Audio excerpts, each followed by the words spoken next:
ایک اور صحابی ہے جس کا تذکرہ آتا ہے کتب میں، وہ کسی دیہات کا رہنے والا تھا اور دیہات سے گھاس کھود کے لاتا اور مدینہ شریف میں بیچتا، اور یہاں سے جو قیمت ملتی اس گھاس کی یہاں کی چیزیں خریدتا اور جا کے ان کو پھر اپنے گاؤں بیچتا۔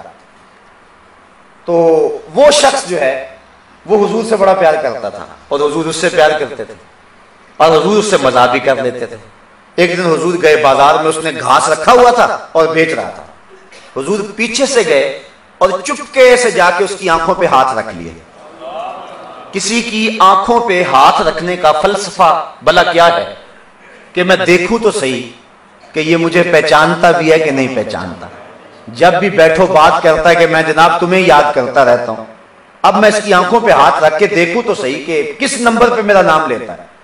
تو حضور علیہ السلام نے چپکے سے جا کے اس کی آنکھوں پہ ہاتھ رکھ لیے۔ مجھے بتاؤ، جس کی آنکھوں پہ حضور کے ہاتھ آئے ہوں گے اسے پتہ نہیں چلا ہوگا کس کے ہاتھ آئے، سینے تک ٹھنڈ نہیں گئی ہوگی جس کے چہرے پہ حضور کے ہاتھ آئے ہوں گے، لیکن وہ بولتا نہیں ہے۔ نام تھا ظاہر رضی اللہ تعالی عنہ۔ حضور نے پیچھے سے چپکے سے آ کے، اللہ اکبر، آج ہر شخص کو اپنے پروٹوکول کی لگی ہوئی ہے، ہر شخص جو ہے وہ اسی چکر میں پڑا ہوا ہے۔ حضور علیہ السلام صحابہ میں بیٹھتے تھے تو چہرے کی چمک سے لوگ پہچانتے تھے کہ یہ اللہ کے رسول ہے، کوئی مخصوص نشست برخاست ایسی نہیں تھی۔ تو آج کل ہمارا جو سٹائل بنا ہوا ہے تو اس پر ہمیں نظر ثانی کرنے کی ضرورت ہے۔ یہ حضور علیہ السلام کا طریقہ نہیں تھا۔ تو آقا کریم علیہ السلام کیسے گئے، جا کے اس کی آنکھوں پہ ہاتھ رکھ لیا۔ آج تو ایک شخص بازار سبزی لینے جائے تو شرم محسوس کرتا ہے کہ میں تو پیر ہوتا ہوں، میں تو لیڈر ہوں، میں تو عالم ہوں، میں تو سیاستدان ہوں، یہ تو میری شان کے منافی ہے۔ لیکن دیکھیے حضور گئے بازار میں اور جا کے حضرت ظاہر کی آنکھوں پہ ہاتھ رکھ دیے۔ اب حضرت ظاہر کو پتا تو چل گیا ہوگا یہ ہاتھ کس کے ہیں، لیکن وہ نہیں بولتے، بلکہ جب یقین ہو گیا کہ حضور ہی ہیں، اپنی کمر کو پیچھے کیا، حضور کے سینے سے جوڑا، رگڑنا شروع کر دیا، اور بولتے نہیں ہے کہ کون ہے۔ میں کہتا ہوں انہوں نے قیامت تک نہیں بولنا تھا۔ میاں محمد بخش عارف کھڑی نے ایک بات کہی تھی، لوگوں نے تو اس کا اور مفہوم نکالا ہے، لیکن میں اس کا یہ مفہوم لیتا ہوں۔ فرماتے ہیں سفنے دے وچ ماہی ملیا تے گل وچ پا لیاں باواں، سفنے دے وچ ماہی ملیا تے گل وچ پا لیاں باواں، ڈر دی ماری اکھ نہ کھولا متا پھر وچڑ نہ جاواں۔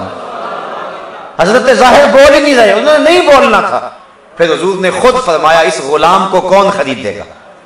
تو عرض کی حضور مجھ نکمے کو کس نے خریدنا ہے، میں تو بہت سستا ہوں۔ تو حضور فرمایا ظاہر یوں نہ کہو، اللہ کے نزدیک تم بہت مہنگے ہو۔ اور پھر فرمایا ظاہر تم ہمارے دیہات ہو، ہم تمہارے شہر ہیں۔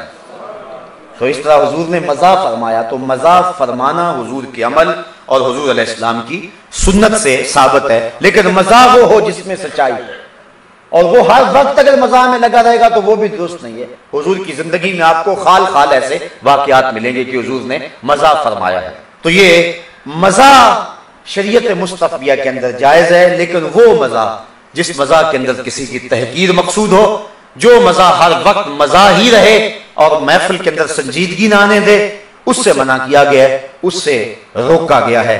ایک بزرگوں کا میں نے قول پڑھا ہے، وہ اپنے بیٹے کو نصیحت کرتے ہیں، کہا بیٹا مزاح کم کیا کرو، اور اگر تم کسی شریف کے ساتھ مزاح کرو گے تو اس کے دل میں حقد پیدا ہوگا تمہارے لیے، اور اگر کسی جو ہے وہ بخشیش سے، کسی کمینے سے مذاق کرو گے تو وہ تمہارے ساتھ فری ہو جائے گا، اس لیے وہ بھی تمہارے لیے مناسب نہیں ہے۔ لہٰذا اپنے وقار کو برقرار رکھ کے مزاح بھی کرنا ہے تو مزاح میں اپنے وقار کو کبھی مجروح نہیں ہونے دینا ہے، اور ہمارے سامنے مزاح کرنے کا بہترین طریقہ حضور کی سیرت ہے اور حضور کا انداز ہے۔